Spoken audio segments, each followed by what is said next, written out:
మాకు 3 పిల్లలు, 2 అమ్మాయిలు 1 అమ్మాయి. నర్సరీ నుంచి ఇదే స్కూల్లో చేశారు. యోహాన్ మాస్టర్ గైడ్లైన్స్లో బాగా చదివారండి. మంచి మార్క్స్ వచ్చినాయి, మంచి ర్యాంకులు వచ్చినాయి. విషయం ఏంటంటే సార్ చెప్పారండి నాకు కొంతవరకు. లాస్ట్ ఇయర్ యోహాన్ గారు చనిపోయిన తర్వాత సతీష్ గారికి ఇచ్చారు. సతీష్ గారికి ఇచ్చిన తర్వాత పాపం ఆయనకున్న ఇబ్బందుల వలన కొంచెం ఆర్థిక ప్రాబ్లమ్స్ వలన పని చేయలేకపోయారు. అప్పుడు కూడా మా పెద్దమ్మాయి ఎక్కడే చదివింది సరే. కొంచెం యోహాన్ గారు ఇచ్చిన ఫౌండేషన్లో ఆవిడ కొంచెం పర్సనల్గా చదువుకొని యూట్యూబ్లో కూడా చూసుకొని తర్వాత ఈ ఎగ్జామ్కి వెళ్ళే ముందు ఈ టీచర్స్ లేరండి, ఆల్మోస్ట్ లేరు. 576 మార్కులు వచ్చినాయి. అంటే ఈ రెక్స్ స్కూల్ మీద ఇప్పుడున్న కార్పొరేట్ స్కూల్ పోల్చుకుంటే అప్పుడు 4వ ప్లేస్ అండి మండలంలో స్కూల్, 4వ ప్లేస్. శ్రీ చైతన్య కావచ్చు, శశి కావచ్చు, శ్రీభారతి, మేరిన్ ప్లేటు, ఇలాంటి కార్పొరేట్ స్కూల్స్ ఇంకా ఉన్నాయి. వాటితో పాటు ఈ స్కూల్ రన్ అయిందండి ఆ పిల్లల వల్ల. ఇంకా మా పాపే కాకుండా ఆ ఫ్రెండ్స్ మొత్తం కూడా 550 పైనే వచ్చినాయండి అక్కడ మొత్తం. కాకపోతే మా అమ్మాయి మాత్రం స్కూల్ ఫస్ట్, మండలంలో 4th, 3rd ర్యాంక్. అది అయిపోయిన తర్వాత సార్ వాళ్ళు తీసుకున్నారు. మా చిన్నమ్మాయి 10th వచ్చిందండి. చిన్నమ్మాయి 10thకే సార్ 35% అన్నారు కానీ ఇంకా బిలోనే ఉంది. అంటే 30%లోనే వాళ్ళ నాలెడ్జీ ఉంది, అలా చదువు ఉంది. నేను ఎప్పుడు అడిగినా కానీ బాగా అవుతున్నారని ఉంది. సరే నేను గమనిస్తున్నాను, నాకు కొంచెం అవగాహన ఉంది కాబట్టి గమనిస్తున్నాను. మోజెస్ సార్ ఉన్నారు. మోజెస్ సార్ కూడా ఇంక రాలా. మోజెస్ సార్ కూడా ఆదర్శాన్ని పంపించేద్దాం, పిల్లల భవిష్యత్తు పాడైపోతే మనం ఫీజులు తీసుకోవాల్సిన లేదు, ఈ ఫీజులు ఆదర్శంలో పెట్టేసేసి పిల్లల్ని ఎదురాన్ని పాస్ చేసేద్దాం, కనీసం 35 మార్కులు వస్తే చాలు అనుకున్న పరిస్థితి ఏర్పడింది. ఆ రోజు సబ్జెక్ట్ 35 ఏర్పడితే సరే పిల్లల అదృష్టము లేకపోతే స్కూల్ అదృష్టము, యోహాన్ గారు లాంటి సబ్జెక్ట్ ఉన్న వాళ్ళు వీళ్ళు తగిలారు. మన రాజ్ కుమార్ సార్ వచ్చారు, వచ్చి చూసుకున్నారు. చూసుకున్న తర్వాత వీళ్ళకి కొన్ని తెలియదు. స్కూల్ అయితే యోహాన్ గారి పేరు మీద ఉన్నప్పుడు బాగానే ఉందని ఇప్పుడు కొంచెం డౌన్ అయ్యింది అనేది ప్రచారంలో ఉంది. ఆ విషయం కూడా వాళ్ళకి తెలియకపోవచ్చు, తర్వాత తెలుసుకుంటే. అక్కడి నుంచి వీళ్ళు చూసుకున్నారు. మా పాపని నేను టెన్షన్ పడుతున్నాండి, బ్యాంక్ తీసుకెళ్ళిపోదాం అనుకున్నాను బయటికి. సార్ సతీష్ వాళ్ళు కూడా మేము బాగా చదువుతాం అన్నారు. అక్కడ చెక్ అవ్వలేదు. సార్ వాళ్ళు వచ్చిన తర్వాత మనం తీసుకెళ్ళడానికి లేదు, వీళ్ళు అడగడానికి లేదండి. మనం తీసుకెళ్ళి పాపని డిసెంబర్ జనవరి నెలలో మనం ఎక్కడ తీసుకెళ్తాం, మార్చిలో ఎగ్జామ్స్ ఏమైనా డిమాండ్ చేయలేదు. అసలు ఇక మొత్తం తప్పు అందరేమో అనిపించుకొని కొంచెం మదన పడ్డ తర్వాత సార్ వాళ్ళు తీసుకున్న తర్వాత ఉన్న టీచర్తో పాటు కొంతమంది పార్ట్ టైమ్గా తీసుకొని వాళ్ళకి అమౌంట్ వాళ్ళు ఇచ్చి మమ్మల్ని కూడా ఏం అడగలేదండి. మరి స్పెషల్ టీచర్స్ని వెళ్తామండి, మరి ఏమైనా హెల్ప్ చేస్తారా అని కూడా ఎవరిని అడగకుండా బుక్స్ కూడా తీసుకొచ్చి ఇచ్చి చదివించి నైట్ 10 దాకా చదివించండి. పేరెంట్స్ ఇష్ట ప్రకారం, పేరెంట్స్ ఒపీనియన్ ప్రకారమే కూర్చోబెట్టి 10 దాకా వాళ్ళు ఫ్రెండ్స్ ఇంకొక 2-3 ఉన్నారు, మోజెస్ సార్ వీళ్ళందరూ కలిసి కూడా 10 గంటల వరకు చదివిస్తే నేను 10 గంటలకు వచ్చి కూర్చొని 10:30-11 అయ్యేది తీసుకెళ్ళేసరికి తీసుకెళ్ళి అక్కడ చదివించామండి. ఎప్పుడు వీళ్ళకి కరెక్ట్గా జనవరి నుంచే 2 నెలలే చెప్పించారు, తొందరగా వచ్చింది, బాగా చదివించారు, బాగా చేశారు, మంచి మార్కులు వచ్చింది. పాస్ అవ్వడం ముఖ్యం కాదండి. వీళ్ళకి కూడా 500 దాటినాయి, వీళ్ళకి కూడా 500 మార్కులు దాటినాయి. అది ఇప్పుడు ఈ మొన్న వెళ్ళిన టీం కూడా మన చిత్రకూడ మండలంలో 3వ ర్యాంకులో 4వ ర్యాంకులో నిలబెట్టింది స్కూల్ని. ఆ పిల్లలు 4 పిల్లలు ఉన్నారు. ఒక అమ్మాయికి 350 వచ్చింది అమ్మాయి. నేను చూస్తూ ఉన్నాను. నా నాన్నగారు వాళ్ళ అమ్మగారు పెద్దగా రెస్పాండ్ అవ్వాలి. మనకు తెలియక ఇంటికాడే ఉంచుకుంటామంటే అంత టైం దాకా మేము వచ్చేవాళ్ళం కదా. చెట్లు కూడా ఉంచే రోడ్డు కూడా బాగాలేదు కాబట్టి వాళ్ళు రావడానికి ఇబ్బంది పడేది. వాళ్ళ తప్పు లేదు. ఆ అమ్మాయి రాలా, లేకపోతే అమ్మాయి కూడా ఏదైనా ఉందండి. యాక్చువల్గా ఆ అమ్మాయి ఫెయిల్ అవుతుంది అనుకున్నాం మేము అందరం కూడా. అనుకున్న అమ్మాయికి 357 వచ్చింది. బాగానే వచ్చింది. ఫస్ట్ క్లాస్ అమ్మాయి, ఫస్ట్ క్లాస్ మార్కులు వచ్చినాయి ఆ అమ్మాయికి కూడా. ఆ రకంగా మా పిల్లల భవిష్యత్తు ఇవాళ వీళ్ళు వేసిన మా చిన్న అమ్మాయికి వేసిన ఫౌండేషన్లో 10th క్లాస్ ఫౌండేషన్లో పాలిటెక్నిక్ రాస్తే 3 లక్షల మంది రాస్తే 35 ర్యాంక్ వచ్చింది. 35,000 35,000 ర్యాంక్ వచ్చింది. ఇప్పుడు ఫీజు రిమర్స్మెంట్ కూడా గవర్నమెంట్ కట్టే పరిస్థితి వచ్చింది. అంటే 10thలో ఏదైతే చదువుతామో అదే నెక్స్ట్ ఎంట్రన్స్కి ఈ అబ్బాయికి అదే సిలబస్ వస్తుందండి.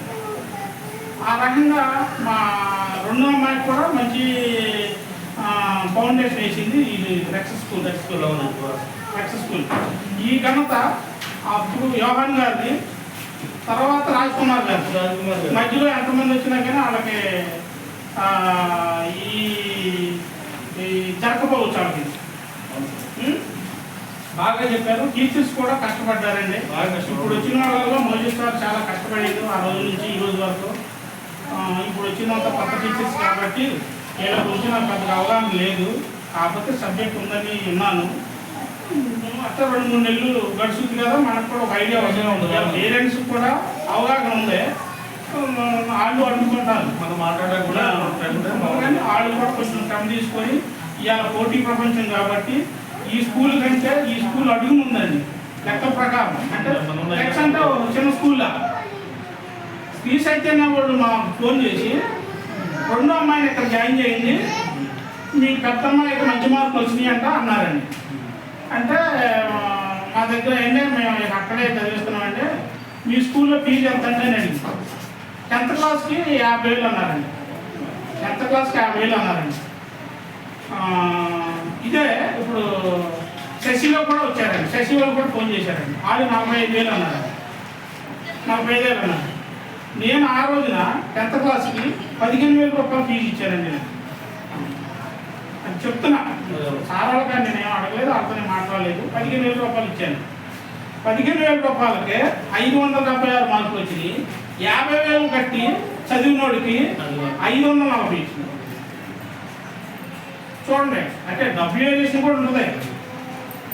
మరి ఇట్లా వచ్చింది మేడం. మరి అంటే మా స్కూల్లో అయితే ఇంకా పెరిగాయి కదా, 590 వచ్చాయి, 600 వచ్చాయినా ఉంటాయి కదా. అంటే మరి మీ దగ్గర 50,000 ఫీజుగా మేడం, మేము అంత కట్టలేము, ఇక ఈ మా 10th క్లాస్ అయ్యేంత వరకు అక్కడే ఉంచుతామని అన్నాం.